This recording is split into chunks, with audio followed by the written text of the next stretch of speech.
I speak to you as a lawyer with an interest in constitutional affairs, and I should hasten to say not as an expert in the institutions of the Union, but with some knowledge. Basically, philosophers over the centuries have concluded that there are three fundamental forms of government, which I've described here as despotism, sometimes described as monarchy, where there is a single all-powerful ruler; oligarchy, where there is a minority group who actually run the show and have the power; and democracy, which in Abraham Lincoln's famous phrase is government of the people, for the people, by the people. And every constitution has to find a way of negotiating the fact that government is going to involve at least these three elements. And the modern solution to doing so is what we call constitutional government. And in this country, we describe our constitution broadly as a constitutional monarchy. And what that means is that we have a monarch who celebrates her birthday today, just down the road. Although theoretically she is the source of all the power that is exercised in the Constitution, her capacity to exercise actual despotic power is extremely limited by the constitutional arrangements which surround and support the economy. So when the European Union was being developed, it was also trying to juggle with similar forces. And it has to be remembered that the Union emerged, as Dr. Hipson has just described, out of the chaos of the 20th century and the rash of despotism that swept across Europe in the middle of the 20th century and caused two devastating wars. The need, therefore, to curb despotism as a kind of absolute power is right at the very heart of the idea of the European Union. A very, very strong sense that we really don't want this ever to happen again. It's important to remember that background, and that any constitution is juggling those factors. So what then are the functions of government?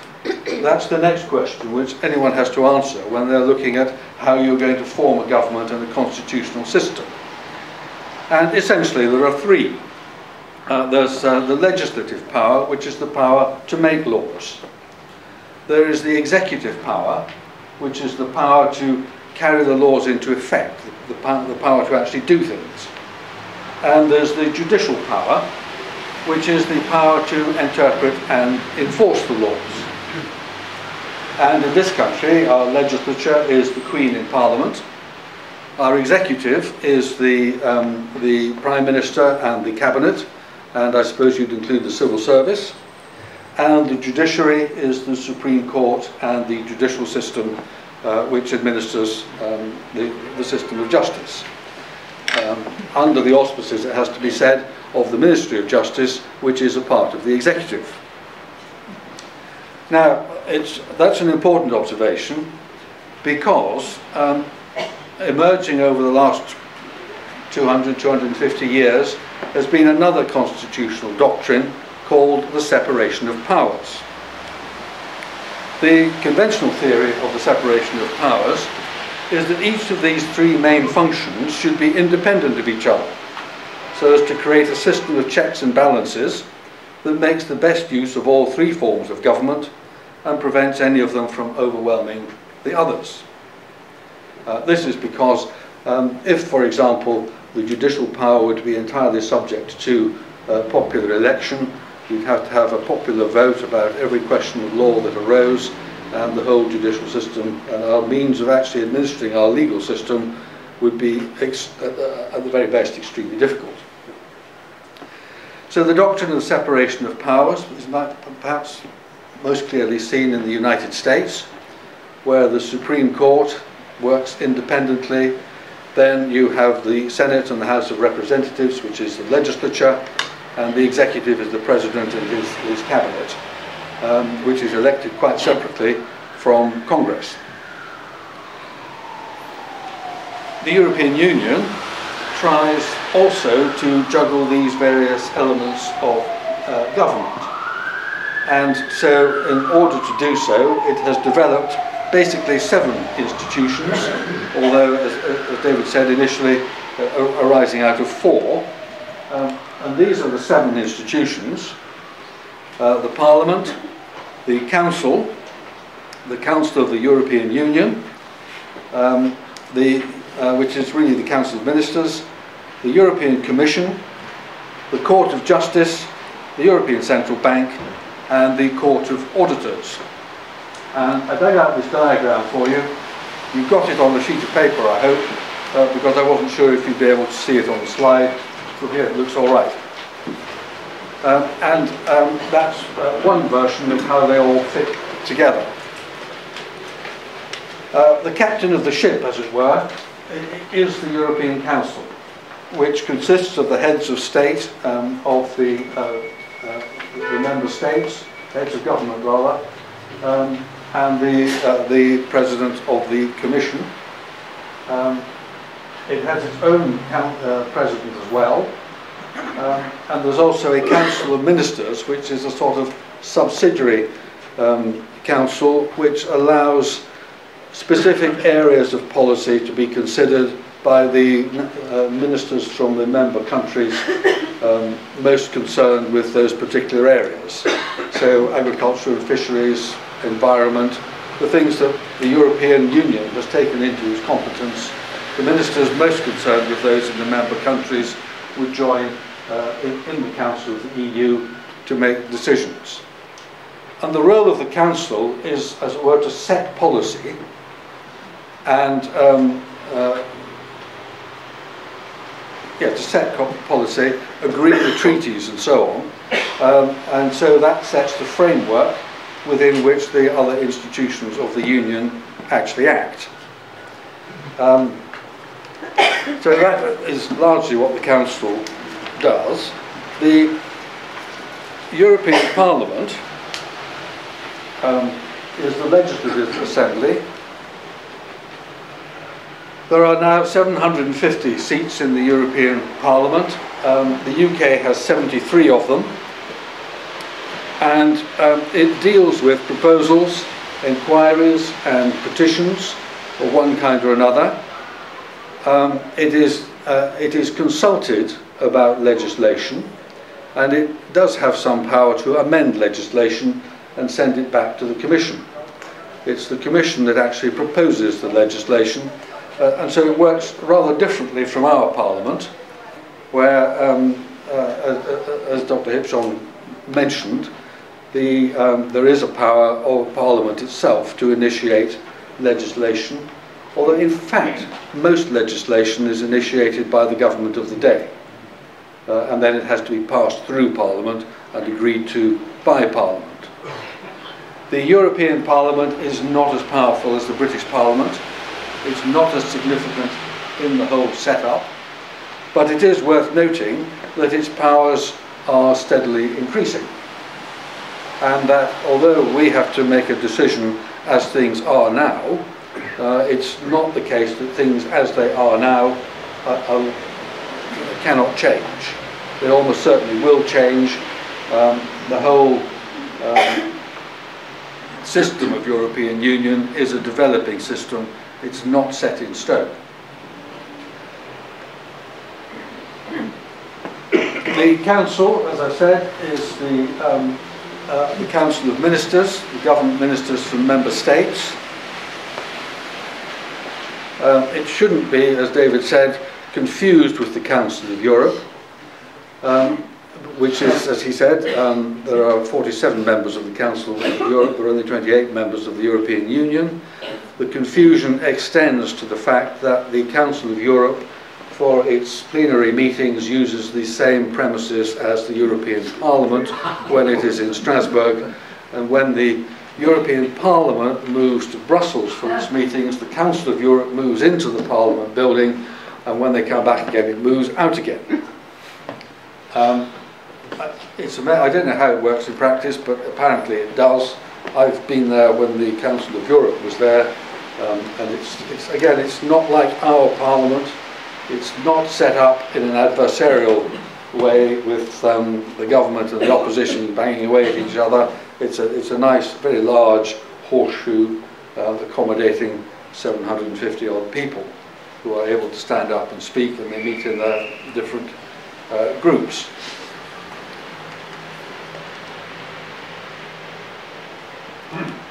The council is the government ministers. They operate by a system of qualified majority voting. They actually have the final say about legislation after it's been batted about between the Commission and the Parliament. The council still has some power to decide whether or not it's agreed. A word or two about qualified majority voting. What that means is, because of the differences of population between the member countries, each country has a weighted vote, which means that some votes count more than others. This is to prevent very small countries having the same power as very large countries, and that, as I understand it at least, is the current situation. So Germany, France, Italy, the UK each have 29 votes, or each of their votes counts 29 times, depending on how you look at it. Spain and Poland 27, Romania 14, the Netherlands 13, Belgium, Czechoslovakia, Greece, Hungary, Portugal 12, Bulgaria, Austria and Sweden 10, Denmark, Ireland, Croatia, Lithuania, and I think a couple of others 7. Estonia, Latvia, Cyprus, Luxembourg and Slovenia have 4, and Malta has 3. And the effect of that is to balance out the, or to try to balance out at least the influence of the member countries in a way which reflects the size of population, the number of people actually involved. It does make voting and making decisions tricky, but again, it's a matter of getting used to these things, and once people are used to these things, they know how they work, because they know if Britain votes for something, there are 29 votes on that side, and if France votes for the same thing, there are 29 on that side, and then everybody else can sort it out between themselves. So that's basically how qualified majority voting works. Now, the Commission, I think rightly regarded as the sort of the centre of power in the Union. There's one commissioner from each member state. They have tried to adapt that because it does seem to give more weight to some countries than others, but it's actually proved extremely difficult to do so. The commissioners are proposed by the member states. They still have to be agreed to and adopted. The Commission has its president, and again, there's a complex system for actually appointing and approving a president, but it's not done by direct election. The commissioners take charge of subject-specific directorates general. So there'll be a director, which basically we would call them ministries. So you would have a minister for the environment, for example. They would have a directorate general for the environment, which is basically the group of civil servants who deal with environmental matters. And there's a commissioner whose particular interest is in the environment, in charge of it all. And there's a whole range of different subject-specific areas. And they generate the legislation, the regulations and directives, which I think Mr. Meltzer will talk about a bit later, which are the basic legislative instruments of the European Union. They're what we would call Acts of Parliament, but they don't come across as Acts of Parliament because the system is different. And it's their power to initiate that legislation. They do so under the direction of the Council of Ministers and the Council itself. Those are the main institutions, and between them they create a legislature, and the Commission also has a certain amount of power to carry things into effect, although not quite the same executive power as a modern Prime Minister, for example, and Cabinet would have. Because quite a lot of the carrying into effect is delegated to national governments, and in many cases have to be ratified by national parliaments before they pass into law in the countries of the Union. That's not the case with everything. Regulations have direct effect whether we agree or not. It's taken that agreement at European level is enough to pass things into law. Directives are effectively directives to government to carry certain principles into effect through their own legal system. The Court of Justice, another of the original institutions of the Union, is obviously, it's concerned, it is the judicial arm of the European Union. Its role is to interpret the law and tell people how it is to be applied. And, for example, in the UK, if a question of European law arises, which is clearly within the competence of the European system, the British courts have a system whereby they will refer to the European Court of Justice for an opinion as to what the law actually is, what it means. 2 minutes. Thank you. And so its job is to determine the meaning and effect of European law. The European Central Bank, a more recent institution, manages the common currency, conducts monetary policy for the Eurozone. It also has a president and a vice president and 4 other members who are appointed by the Council, and it also includes the governors of the national central banks, but only of course those who are members of the Eurozone. So it doesn't include the governor of the Bank of England. And the Court of Auditors, again a more recent institution, established because of a widespread perception of fraud and dishonesty and very deceptive accountancy in the Union. And it was set up to examine the accounts of the European Union, to report to the Parliament and the Council on the reliability, legality and regularity of accounts. It therefore provides an annual report, and as I say, it was set up in 1993 to address these problems of fraud and financial mismanagement. On the one hand, you would say, what a pity that we need to have such a court. On the other hand, you might say, well, it's a jolly good thing we've got one. And it does again demonstrate that there is a certain amount of flexibility and a capacity within the system to adapt, to address problems. And I do say address because I'm not sure that they're entirely dealt with. So that's a kind of whistle-stop tour through the main institutions of the European Union. Almost any one of them